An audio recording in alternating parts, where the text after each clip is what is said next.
So what is much more important than stretching for running injury-free? We're going to answer that in today's video. Strength training. It's strength training. Oof. I've answered that question in the first 10 seconds of the video. Or maybe it's still worth sticking around. You might learn something like how many times per week is enough, for how long each time, if you're not better off spending your time running instead of strength training. So if you're still here, thank you. And let's dive in.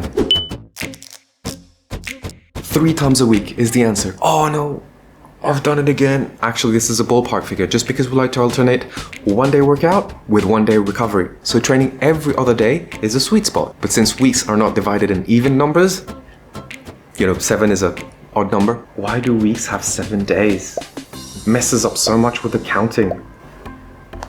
So you'd do some strength work 3 to 4 times a week, or more if you want.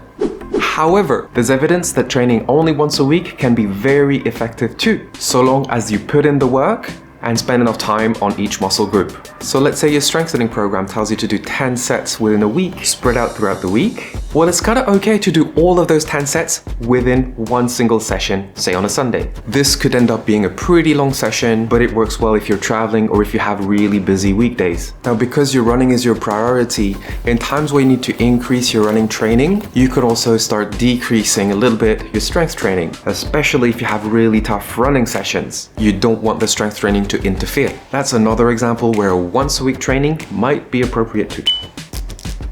If you have the option to spread out your strength work throughout the week, 15 to 20 minutes is better than nothing at all. So if you don't have enough time, try and fit in the minimum in planned, focused sessions. But way more important than that, in my opinion, is what you need to strengthen. The first thing I think runners need to work on is balance. Because when we run, we're always on one leg at a time. You can't expect your joints to be stable and strong if you can't balance yourself on one foot. So try standing with one foot on the floor, try with the eyes closed. You should be able to hold it for 30 seconds with the eyes closed, without touching the floor with the other leg. Then increase the difficulty standing on a slant board or a slanted surface. Change the angle, work on whichever feels the weakest, especially if there's a difference between the left and the right foot. Now for running power, work on your hip flexors, practice strength drills, power drills, plyometrics. You don't need equipment for that, but if you have exercise bands and weights, absolutely go for it. You can then implement a progressive overload program. I like to do running drills together with my running sessions, so I don't really use equipment, but that's just me. For longevity and health, as an overall athlete, not just a runner, if you want to be strong in all disciplines, work on your pelvis stabilizers and your deep core stabilizers. That'll also protect your lower back, transverse glutes, multifidus. But do remember, you also have to figure out your own weaknesses. Every single body is different. You can't rely only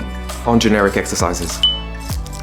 Look for imbalances comparing left and right, look for weaknesses in power, look for which side fatigues the fastest, which calf is weaker, and work on those. As for stretching, it is important to recover symmetry and to restore proper length in structures that are short.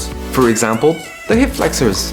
You might be surprised. Research has shown that increased flexibility in your hip flexors will make you a better runner. So adding some dynamic stretches or even static stretches could be a very good addition to your running power routine. This would be a part of your 3 to 4 times a week strength program. It doesn't always have to be right after your workout. That was just a note to remind you that stretching has its place.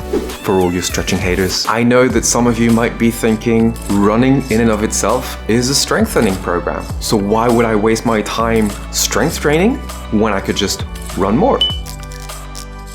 Well, yes, it is a form of strength training. No, I've done it again, but only up to a certain point. Understand that your body will adapt to all forms of training. Running is always the same form of training. If there's not enough variety and challenge in your workouts, your body will adapt, and running no longer is a strengthening program. Also, as you age, you will lose muscle mass. One of the best ways to prevent that is to increase the load on the muscles that you are exercising. So if running was a true strengthening program, it should look like that. Every single week, you would need to gain weight to increase the load on your running muscles. I mean, you could try that. Obviously, don't overeat, just put a backpack on your back. But here's the problem with that. Running is, generally speaking, forward.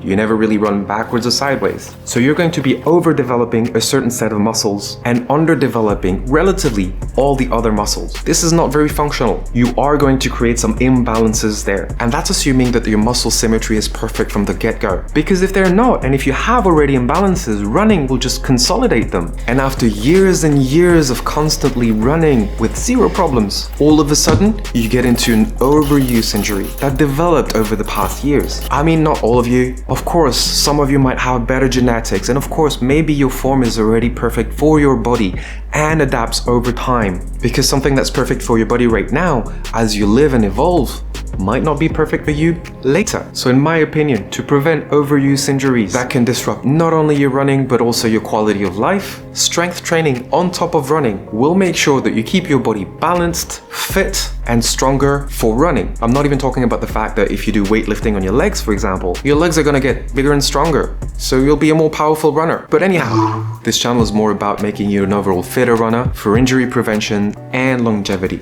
Strength training will get you there. Start doing it. Plenty of info around this channel. For all of that, feel free to browse around, and I'll see you there. À bientôt!